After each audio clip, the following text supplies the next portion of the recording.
25-30 ವರ್ಷಗಳಿಂದ ಈ ಖಾಸಗಿ ಶಾಲೆಗಳನ್ನು ಮುನ್ನಡೆಸ್ಕೊಂಡು ಬಂದೀವಿ. ಈ 25 ವರ್ಷ ಇಲ್ಲಾರ್ದಂಥ ಕಾನೂನನ್ನು ಏಕಾಏಕಿ ಇದೇ ವರ್ಷ ತಂದಾರ. ಈಗಾಗಲೇ ಸಾಫ್ಟ್ವೇರ್ ಒಳಗೆ 10 ವರ್ಷ ಮಾತ್ರ ಬರ್ತೈತೆ ಅಂತ. ಈಗ ಪ್ರತಿ ವರ್ಷ ಏನು ಮಾಡ್ತಿದ್ರು, 1 ವರ್ಷ, 5 ವರ್ಷ, 3 ವರ್ಷ ಕೊಡ್ತಿದ್ರು. ಆದರೆ ಇವತ್ತು ಸರ್ಕಾರದ ಒಂದು ಈ ನೀತಿಯಿಂದ ಏನಾಗಿದೆಪ್ಪ ಅಂತಂದ್ರೆ ಅಧಿಕಾರಿಗಳು ತಪ್ಪಿಬಾಗ್ಯಾರ, ಖಾಸಗಿ ಶಾಲೆಗಳು ತಪ್ಪಿಬಾಗ್ಯಾವ.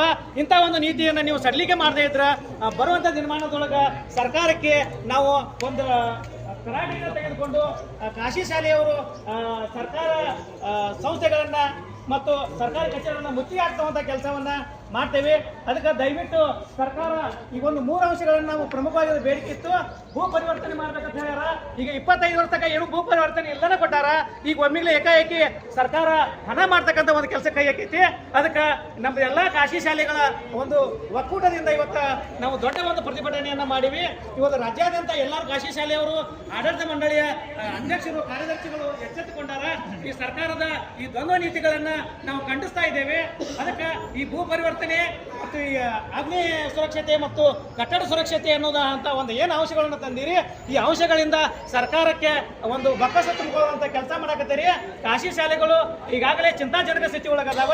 ಅಂಥದ್ರೊಳಗೆ ಗಾಯದ ಮೇಲೆ ಬರೆ ಕೊಡ್ತಕ್ಕಂಥ ಕೆಲಸ ಏನು ನೀವು ಸರ್ಕಾರ ಮಾಡಕತ್ತೀರಿ, ಇದು ನಿಮ್ಮ ಒಂದು ಸರ್ಕಾರಕ್ಕೆ ಬರುವಂಥ ದಿನಮಾನದ ತಕ್ಕ ಶಾಸ್ತಿಯನ್ನು ಕೊಡ್ತೈತಿ. ಅದಕ್ಕೆ ದಯವಿಟ್ಟು ಸರ್ಕಾರ